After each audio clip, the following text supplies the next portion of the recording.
Welcome back to Nerd Safari. I'm Simon. I'm Ellie. And if you enjoyed this video, please remember to like, comment, subscribe, and hit that bell thing. That would be very kind of you indeed.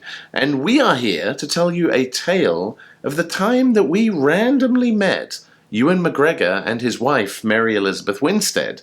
And we're going to tell you how we met them, what meeting them was like, and at the very end, if you stick around until the end of this video, we'll tell you a little secret that Ewan McGregor told us. He told us not to tell anyone, but we can trust you, right? Don't tell anyone else, though. Yeah, don't spread it around, but you seem trustworthy enough. So how did we have the opportunity to meet Ewan McGregor? Partly through my job. So I work for an entertainment company, but you might be thinking, is Simon an actor? Nope. Am I a director? Nope. Camera person? Nope. Scriptwriter? Nope.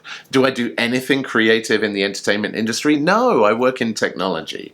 So how does some technology geek get invited to something with Ewan McGregor there? Well, the clue is the Television Academy. And the Television Academy might sound very exclusive. It's the folks who vote on who's nominated for the Emmys and who wins Emmys. It's not really that exclusive, though. There's about 40,000 members in the United States of the Television Academy, and there are various ways that you can become a member. And you probably know people who are members or who are eligible to be members. So I was lucky enough to be invited to be a member of the Television Academy, which is so fun and means we got to go to some amazing events. But don't think it's some exclusive VIP club. A lot of people are members and a lot of people have access to these events. So we heard about an event. It didn't give us a great deal of notice. It was only about 3 days' notice. The event was for a Ewan McGregor show called A Gentleman in Moscow. Do you want to give our viewers a quick recap of like a synopsis of what The Gentleman in Moscow is about? So it's a really interesting setup. It was initially a novel. And when I heard about it, I thought this has to have some kind of historical basis. Like it's inspired by real historical scenarios, but it's not actually based on any real person. But it's during the Russian Revolution when they were fighting back against like the aristocracy and kind of getting rid of like monarchy and that kind of thing. There was one noble person who fell foul of the party in power. Instead of being executed or imprisoned, which happened to a lot of people, or sent to kind of workhouses or just worked to death in the fields, he was imprisoned in a hotel, and he wasn't allowed to leave the walls of this hotel. But it's a really lovely story because, I mean, that sounds like an interesting concept, but you're not really following him. He ends up in this hotel, I think, for like 30 years. Yeah, for decades. And so he ends up creating this family with all the people that work in the hotel. So you're following their lives over 30 years. There are kind of repeat guests who come every year for different events. So he gets to kind of see people on a regular basis and have relationships with them. And it's kind of about how he's coming to terms with the choices that he's made that has led him here, but also kind of wanting to take some kind of ownership of his own life and kind of have some kind of agency. But is also really dedicated to kind of the well-being of the people that actually make this hotel work. Yeah, exactly. While it may sound like a claustrophobic tale of a guy locked in a hotel, it becomes this tale of this rich life that he builds in the hotel's walls and this chosen family that he builds within it. It really is an amazing show. So yeah, so we really enjoyed the show. We also had the opportunity then, we watched the first episode of the TV show, then we had the opportunity for a live Q&A that featured Ewan McGregor, his wife Mary Elizabeth Winstead, who is also in the show, and the author of the book, the script writer, the director. There were a lot of cast and crew there as well. And I thought it was hilarious that the Q&A, the panel, mostly focused on Ewan McGregor's mustache in the TV show. So if you've seen A Gentleman in Moscow and you're wondering, was that mustache real? It actually was. They would actually add tiny prosthetics to the end of it, but Ewan McGregor said that he hates wearing prosthetic mustaches because the whole time you're worried it's going to peel off and it looks weird and you're so self-conscious. So he grew a real mustache. It's an impressive mustache. Yeah. Too. He also shared that the moment they finished filming, he literally went back to his trailer, took out a razor and whipped that mustache off because it was so annoying. But yeah, so there was a lot of talk about his mustache. There was also a lot of talk about accents, because although this is set in Russia, I think only one actor has a Russian accent, and that was intentional. And it was kind of interesting that Ewan McGregor's character has this kind of upper-class aristocracy type of accent. Mary Elizabeth Winstead also puts on an English accent. She's American, but she puts on an English accent that is much more kind of middle-of-the-road, average person type of an accent. So they decided not to try to ham it up with too much of these, Mr. Rostov, I am your jailor, like terrible Russian accents as you see in most things, and just assume that because everyone in the show is Russian, therefore everyone should just speak similar to each other. And I think that really worked. So yeah, so we watched the first episode of the TV show, we sit through the Q&A panel, really, really awesome. Then we go backstage, and backstage outside of the theatre, you go down some steps, and they'd created a speakeasy to look exactly like the hotel from A Gentleman in Moscow. So there are chessboards on every table, there are old Russian lights with chandeliers and things hanging on them, and it looks exactly like that kind of pivot from aristocracy into communism that Russia went through during that time period. And there's a giant bar at one end of the room, and everyone's filing down to go to this bar. And I look to the left, and there's a small bar, so we start walking towards a small bar that had less of a line. We're going to go get our signature Alexander Rostov cocktails. And right there are Ewan McGregor and Mary Elizabeth Winstead. And just approachable, they were chatting away to people. So we decided, hey, let's pluck up our courage and go talk to Obi-Wan Kenobi. So we go talk to Ewan McGregor. And I have been a fan of Ewan McGregor for a long time. I think, obviously, people know him as Obi-Wan Kenobi. They know him from Trainspotting.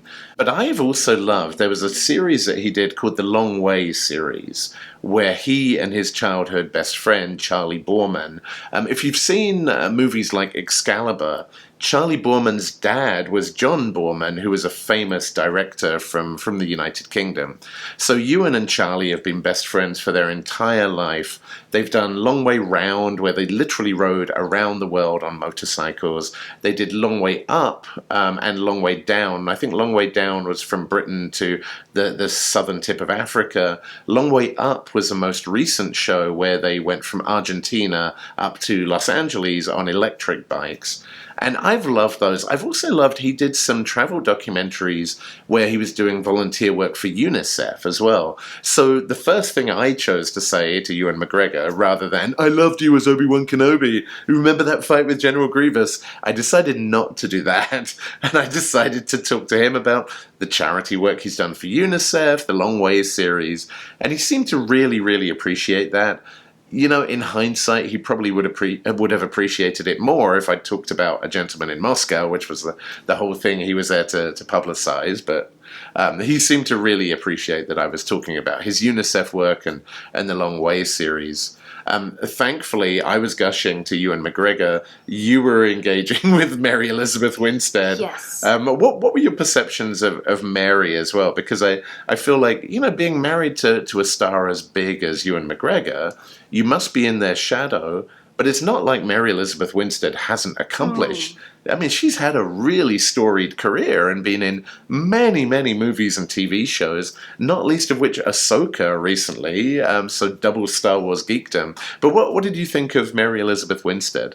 So I think I was sympathetic to her in that moment, because there have been a lot of times that I've accompanied you to work things. As much as she is a significant character in this show, as well as he was the focus. There were people kind of sidelining her a bit, and I've had that sometimes when I've come along to your work events and everyone asks me about you and tells me how amazing you are, and I'm like, I know, that's why I married him.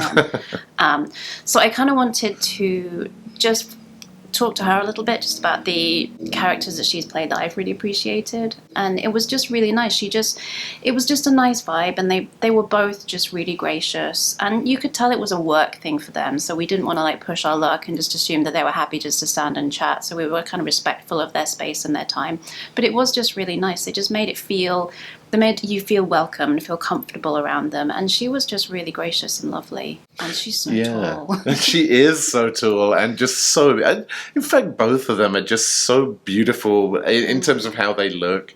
You know, age hasn't touched either of them, and they're just so glowing and handsome. But yeah, so I very much appreciated you ensuring that Mary didn't feel left out. Ewan, again, as you say, was so gracious. I noticed as well, we've been to some of these events where they have cast and crew around, and they're obviously there for a certain amount of time that they're booked for. The moment the clock ticks past that time, they're out like a shot, like they're in their private green room and they are done with the commoners. It didn't feel like that with Ewan and Mary. Like, it really felt like they had all the time in the world to chat to us. So we took some photos, really, really cool, and again, gracious of them to do that. And then I was talking to Ewan and I said, well, if you ever make another one of those long way shows, I'll absolutely be watching. And he said, well, let me tell you a secret. And of course, I'm not going to reveal to you that he's making another series of Obi-Wan, sadly, but he did reveal to me that they will be making another long way show. So he and Charlie will be getting back on their bikes. We don't know yet exactly where. I assume it's going to be some other epic voyage. I'll be really intrigued about whether they use electric bikes again, because that seemed quite polarizing. Like, I really liked it, that they had challenges charging them, and they were stopping over at, like, random farms. And, like, we've had some adventures in electric vehicles ourselves where there is an anxiety about, where the hell am I going to plug this thing in? And what if it takes 70 hours to charge a battery to get me another 100 miles? So definitely empathize with that. But some people really did not like the move from internal combustion engines to electric vehicles, so it'll be interesting to see whether they choose to stick with the EVs or not. But anyway, so Ewan McGregor told us this little secret, so please don't spread it too much, that there will be another Long Ways series with him and Charlie, which kind of surprised me because Charlie has had a lot of injuries, so I hope he rides safe. But anyway, so that is how. So we met Ewan McGregor and Mary Elizabeth Winstead through the Television Academy, which, like I say, may sound very VIP and snobby, but there's 40,000 people that are in it, so not that exclusive. So if you know someone who's in it, if you know someone who works in the entertainment business, tap them on the shoulder and say, hey, can I come along to one of these events with you? Because there's a lot of them.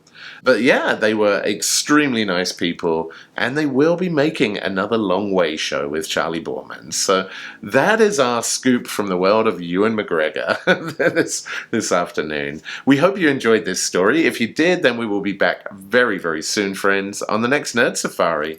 Peace out, nerds.